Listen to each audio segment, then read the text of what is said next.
Hello student, তোমরা কেমন আছো? আশা করি তোমরা সকলেই ভালো আছো। প্রতাপ একাডেমি কোচিং পরিবারে তোমাদেরকে সকলকেই স্বাগত জানাই। তোমরা যারা ক্লাস দ্বাদশ শ্রেণীর 4th সেমিস্টারে পড়াশোনা করছো, তোমাদের জন্য আজকের আমি নিয়ে চলে এসেছি বাংলার সিলেবাস। বাংলা সিলেবাস কী রয়েছে, কোশ্চেন প্যাটার্ন কী রয়েছে, আজকের এই ভিডিওর মাধ্যমে আমরা দেখে নেব। চলো বন্ধুরা, তাহলে বেশি দেরি করবো না। তোমরা যারা উচ্চ মাধ্যমিকের 4th সেমিস্টার বা ক্লাস দ্বাদশ শ্রেণীর 4th সেমিস্টারে পড়াশোনা করছো, তোমাদের বাংলার সিলেবাস কী রয়েছে আর কোশ্চেন প্যাটার্ন কী রয়েছে আমরা আজকের এই ভিডিওতে দেখে নেব। ফুল মার্কস রয়েছে 40, তোমরা সকলেই জানো। তোমাদের এখানে কিন্তু এসএকিউ প্রশ্ন বা এলএকিউ টাইপ প্রশ্ন কিন্তু থাকবে। আবারও তোমাদেরকে বলে রাখি, তোমাদের এই 4th সেমিস্টারে এসএকিউ টাইপ প্রশ্ন বা এলএকিউ অর্থাৎ বড় প্রশ্ন কিন্তু থাকছে। কি কি থাকছে টপিক তোমরা ভালো করে স্ক্রিনে দেখে নাও। গল্প থেকে টোটাল 5 মার্কস থাকছে, কবিতা থেকে টোটাল 5 মার্কস থাকছে, তারপরে তোমরা দেখে নাও নাটক থেকেও কিন্তু 5 মার্কস থাকছে, পূর্ণাঙ্গ সহায়ক গ্রন্থ থেকে টোটাল 10 মার্কস কিন্তু রয়েছে। বাংলা শিল্প সাহিত্য ও সংস্কৃতির ইতিহাস এখান থেকে 5 নম্বর থাকছে, প্রবন্ধ রচনা এখান থেকে টোটাল 10 মার্কস থাকছে। এই ছিল তোমাদের কোশ্চেন প্যাটার্ন। আশা করি তোমরা সকলেই দেখে নিয়েছো।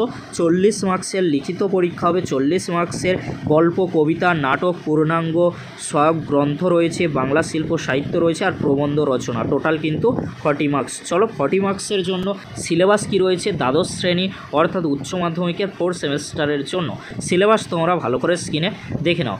বাংলা ক দ্বাদশ শ্রেণী সেমিস্টার 4 পূর্ণমান রয়েছে 40।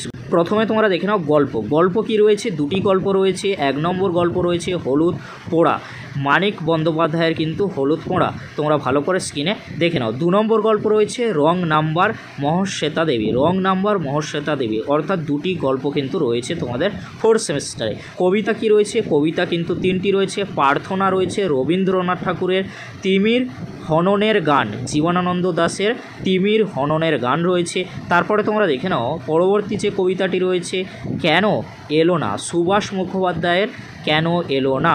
নাটক একটি রয়েছে নানা রঙের দিন, অজিতেশ বন্দ্যোপাধ্যায়। এই নাটকটি কিন্তু এইচএসের ওল্ড সিলেবাসে ছিল, তোমরা দেখে নিতে পারো। নাটকটি কিন্তু খুবই ভালো, নানা রঙের দিন ওল্ড সিলেবাসে ছিল, তোমরা দেখে নিতে পারো। পূর্ণাঙ্গ সহায়ক গ্রন্থ রয়েছে রবীন্দ্রনাথ ঠাকুরের ডাকঘর। বাংলা শিল্প সাহিত্য ও সংস্কৃতির ইতিহাস তোমাদেরকে কি পড়তে হচ্ছে? পর্ব নম্বর 5 বাংলা চিত্রকলার ইতিহাস সংক্ষিপ্ত রূপরেখা। অর্থাৎ তোমাদেরকে বলে রাখি, এখানে কিন্তু বিভিন্ন চিত্রকলা সম্পর্কে তোমাদেরকে পড়তে হচ্ছে। পর্ব নম্বর 6 বাঙালির চলচ্চিত্রের ইতিহাস সংক্ষিপ্ত রূপরেখা অর্থাৎ সিনেমা সম্পর্কে তোমাদেরকে এখানে পড়তে হবে। প্রবন্ধ রচনা কি রয়েছে, কোন কোন বিষয়ে আসতে পারে প্রবন্ধ রচনা, কি বলা হয়েছে আমরা একটু দেখে নেব সিলেবাসে। কোনো একটি বিষয়ে কোনো একজন লেখকের লেখার একটি অংশ দেওয়া থাকবে, অর্থাৎ তোমাদেরকে বলে রাখি যেটা ওল্ড সিলেবাসে ছিল। প্রদত্ত অনুচ্ছেদটি হলো মূল রচনার প্রস্তাবনা বা ভূমিকা। এই প্রস্তাবনা বা ভূমিকাটিকে অবলম্বন করে পরীক্ষার্থী বিষয়বস্তুর গভীরে প্রবেশ করবে এবং পরিণতি দান করবে।